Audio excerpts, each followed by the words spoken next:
السلام علیکم ورحمۃ اللہ۔ آج آپ کی خدمت میں ایک حدیث مبارکہ جو کہ ایک ظالم بادشاہ کے متعلق ہے، پیش کرنے کی سعادت حاصل کرتا ہوں۔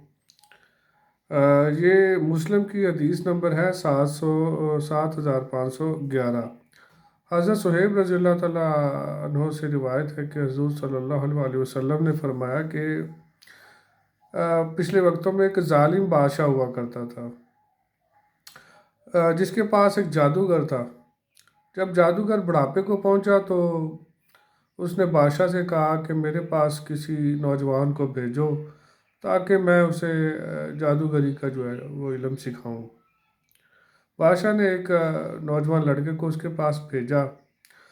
اب جب لڑکا اس جادوگر کے پاس جاتا جادو سیکھنے کے لیے تو راستے میں اسے ایک راہب نظر آتا۔ راہب کی باتوں میں اسے کوئی تاثیر ملی، وہ اس کی باتوں میں مگن ہو جاتا۔ تو ہوا یوں کہ کچھ بار وہ دیر سے جادوگر کے پاس پہنچا تو جادوگر نے اس پہ تشدد کیا۔ اس نے آ کے راہب کو بتایا لڑکے نے کہ میرے ساتھ اس نے ایسے کیا۔ تو راہب کہنے لگا کہ تم اگر دیر سے اس کے پاس پہنچو تو اسے کہنا کہ مجھے گھر سے دیر ہو گئی تھی، اور اگر گھر دیر سے پہنچو، گھر والے تمہیں تنگ کریں تو کہنا جی مجھے جادوگر کے پاس دیر ہو گئی تھی۔ خیر وہ جادوگر کے پاس بھی جاتا اور راہب کی باتیں بھی سنتا۔ ہوا کچھ یوں کہ ایک بار وہ لڑکا جا رہا تھا تو راستے میں اس نے ایک بڑا جانور دیکھا جس نے لوگوں کا راستہ روک رکھا تھا۔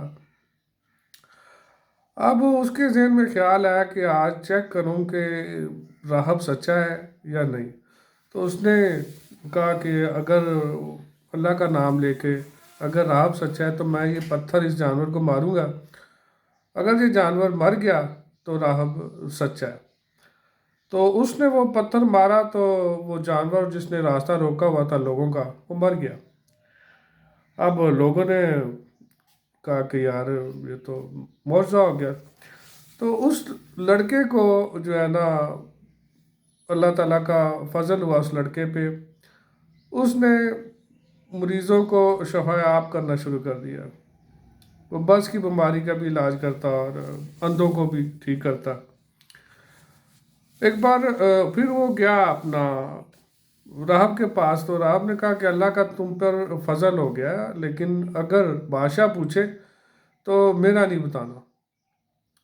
اب بادشاہ کو تو اس نے نہیں بتایا، لیکن جو بادشاہ کا ایک وزیر تھا اس کی آنکھوں کی بینائی چلی گئی۔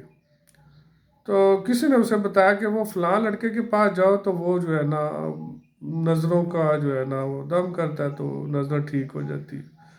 وہ بادشاہ کا وزیر اس کے پاس آیا تو اس نے لڑکے کو بہت سارے تحفے تحائف دینے کی کوشش کی۔ لڑکے نے کہا کہ نہیں، میں یہ تحفے تحائف نہیں لوں گا، تم ایسا کرو کہ پہلے اللہ پر ایمان لاؤ تو پھر میں تمہیں جو ہے وہ دم کروں گا۔ تو اس وزیر نے جو ہے وہ اللہ پر ایمان لایا اور لڑکے نے دم کیا تو اس کی آنکھوں کی بینائی واپس آ گئی۔ اب وہ بادشاہ کو جو وہ مصاحب اسے بولتے تھے اس وقت، یا وزیر تھا، وہ بادشاہ کے پاس پہنچا تو بادشاہ نے پوچھا تمہاری تو آنکھوں کی بینائی جو تھی وہ ختم ہوگی تو کیسے ٹھیک ہو گیا؟ تو اس نے کہا کہ مجھے میرے پروردگار نے ٹھیک کیا۔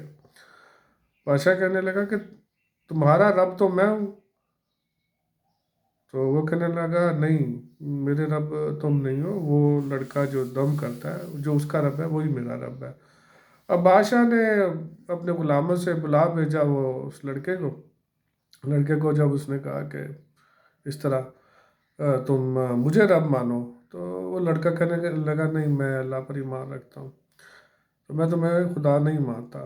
پھر اس نے اپنے مصاحب وزیر سے کہا، اس نے بھی انکار کر دیا۔ پھر اس نے اس راہب کو بلایا، راہب نے بھی انکار کر دیا۔ اب راہب کو بھی اس نے سر پہ آرا رکھوا کر حکم دیا اپنے غلاموں کو کہ اس کو چیر دو، اور جو تھا اس کا وزیر اس کو بھی، لیکن انہوں نے اپنا دین نہیں بدلا، اللہ پر ایمان اپنا پختہ رکھا۔ تو جب اس لڑکے کی باری آئی تو اپنے غلاموں کو بولا کہ اس لڑکے کو جو ہے نا تم ایک پہاڑ پہ لے جاؤ اور وہاں سے اسے گرا دو۔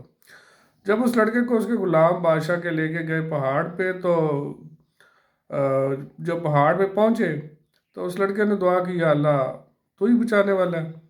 تو وہ لڑکا پہاڑ پر جب اسے لے کے گئے تو پہاڑ ہلا، اور جو بادشاہ کے غلام سپاہی تھے وہ گرے اور مر گئے، اور بچہ جو لڑکا تھا وہ بچ گیا۔ اب وہ لڑکا آ گیا واپس بادشاہ کے پاس، تو بادشاہ نے کہا کہ تم کیسے بچ گئے؟ کہنے لگا یار میرا اللہ ہے، اللہ نے مجھے بچایا۔ پھر اس نے اپنے غلاموں کو اس کے ساتھ بھیجا، لڑکے کے ساتھ، اور کہا کہ اس کو دریا میں جا کے سمندر میں جو ہے جا کے پھینکو سمندر، تو کشتی میں بٹھا کے اسے گرا دینا۔ تو وہ کشتی میں بٹھا کے اس کے غلام لے کے گئے لڑکے کو، تو لڑکا جو ہے پھر اس نے دعا کی تو کشتی الٹی اور اس کے غلام جو ہے وہ مر گئے، اور لڑکا پھر واپس آ گیا بادشاہ کے پاس۔ بادشاہ نے کہا کہ ایسے تو نہیں ہو سکتا، اب کیا کروں؟ تو وہ لڑکا کہنے لگا کہ اب لڑکے کا ایمان دیکھیں، لڑکے نے اسے کہا تم مجھے ایسے نہیں مار سکتے، تم اس طرح کرو کہ مجھے ایک کھجور کے درخت کے ساتھ اونچا کر کے باندھ دو، اور میرے جو ہے تیر کش میں سے ایک تیر لو، اور اس پر اللہ کا نام لے کے مجھے مارو، تو تب میں مر سکتا ہوں، لیکن پہلے میدان میں لوگوں کو جمع کرو، اپنی رعایا کو۔